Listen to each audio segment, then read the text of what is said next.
এরপর থেকে এরা চাষাবাদ করতেছে, এরা জোর জুলুম করে এই পাহাড়ের সমস্ত লোকের ক্ষতি করতেছে এবং আমাদের প্রতিষ্ঠানের রোড ঘাট যা আছে সব ভাঙ্গি চুরমার, এখান দিয়ে কোনো লোক চলাফেরা করতে পারতেছে না।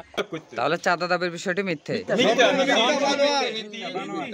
রামগঞ্জে দিঘি ও সড়ক রক্ষার্থে এবং অবৈধভাবে বালু উত্তোলন বন্ধের দাবিতে ঐক্যবদ্ধ হয়েছে এলাকাবাসী।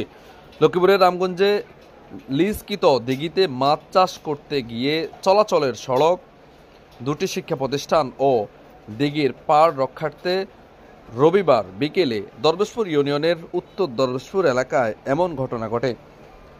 এই দিঘির কারণে উত্তর দরবেশপুর ঈদগাহ ও আহমদিয়া ইয়াতিমখানা দিঘিতে মাছ চাষ ও অবৈধভাবে বালু উত্তোলন ফলে প্রায় বিলীন হবার পথে। এমন পরিস্থিতিতে এলাকাবাসী ঐক্যবদ্ধ হয়ে এর প্রতিবাদে মাঠে নেমেছেন। এ নিয়ে উত্তর পাড়ের আবুল কালাম, পূর্ব পাড়ের শাহজাহান পাটোয়ারি, ফারুক হোসেন, হেলাল, বেলাল, রাশেদ, মনোয়ার হোসেন, পশ্চিম পাড়ের বাবুল হোসেন, শহীদ, কামাল, মোহাম্মদ সিদ্দিকুর রহমান সহ এলাকাবাসী জানান, ভিত্তিহীন বানোয়াট উদ্দেশ্য প্রণোদিত এরা রাতের অন্ধকারে মাছ লুট করে নেওয়ার সময় এরা বাধা দিছে। বাধা দেওয়ার কারণে সকালবেলা ভোরবেলা এদের সাথে একটু হাতাহাতির মতো ওইরকম হয় নাই, কথা কাটাকাটি হয়েছে। এরপরে বাজারে যায় এরা বিভিন্ন ফেসবুকে স্ট্যাটাস দিচ্ছে, এদের কাছে চাঁদা চাইছে, করছে। এরাগুলো ভিত্তিহীন, এরা বানোয়াট উদ্দেশ্য প্রণোদিত, এদের স্বার্থ উদ্ধার করার জন্য এরা এই প্রক্রিয়া নিছে।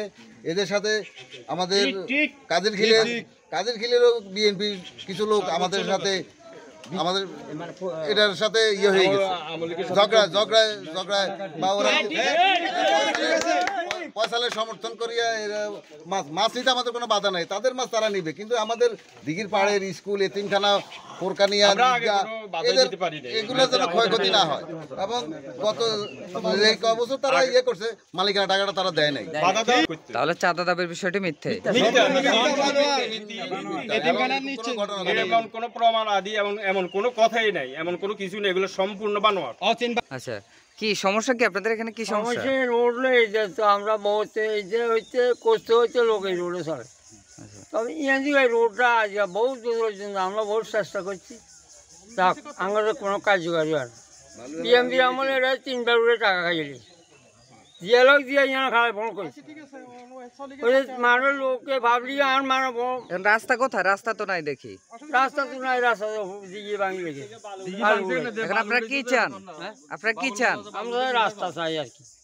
আমার কাছে ছিল লিজ থাকার পরে আমলিকে ক্ষমতা আসার পরে বাবুল মোল্লা এবং আপনার সরকার ফারুক সরকারে এই দিঘি থেকে প্রায় 1 কোটি টাকার বালু উড়ে উত্তোলন করে বালু বিক্রি করছে এবং আমার এই দিঘির চাষ করতে আমার একটা মাছ উড়ে নিতে দেয় না। এরপরে জোর করে আমার থেকে তখন এরা নিয়ে গেছে আর আমার আর এই দিঘিতে নামতে দেয় না। এরপর থেকে এরা চাষাবাদ করতেছে, এরা জোর জুলুম করে এই পাহাড়ের সমস্ত লোকের ক্ষতি করতেছে এবং আমাদের প্রতিষ্ঠানের রোড ঘাট যা আছে সব ভাঙ্গি চুরমার, এখান দিয়ে কোনো লোক চলাফেরা করতে পারতেছে না। দিঘির পাহাড়ের প্রত্যেকটা লোকের অন্তত সর্বনিম্ন হইলেও সর্বনিম্ন 1 কোটি টাকার সম্পদ এখানে নষ্ট হয়েছে এবং গাছরা 3-4 দফায় এগুলো ভাঙ্গা পড়ছে এবং মানুষের বিশাল ক্ষয়ক্ষতি হয়েছে। এবং আমরা এগুলো এখন রাষ্ট্রীয়ভাবে এবং সরকারের কাছে আমাদের দাবি, আমাদের এই ক্ষতিপূরণটা দেখ, আমাদের এই হাড়ের সবগুলো গাইড ওয়াল করে দেখ এবং আমাদের এই ক্ষতিপূরণগুলো যেন সরকার আমাদেরকে মিট করে দেয়, এটাই আমাদের দাবি। এবং আমাদের প্রতিষ্ঠানের এই রোডের কাজটা যেন ভালোভাবে করে দেয় এবং যেন প্রতিষ্ঠানের ছাত্রছাত্রীরা এখানে আসতে পারে।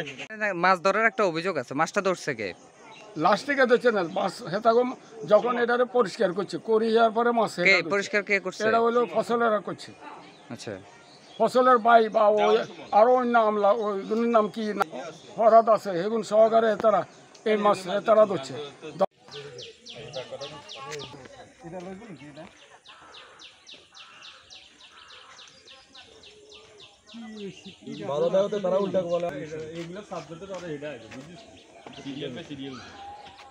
এই পাট থেকে দিঘির ভিতরে কমপক্ষে 15 হাত মালিকানা যায় আর অন্যায় 2 হাত।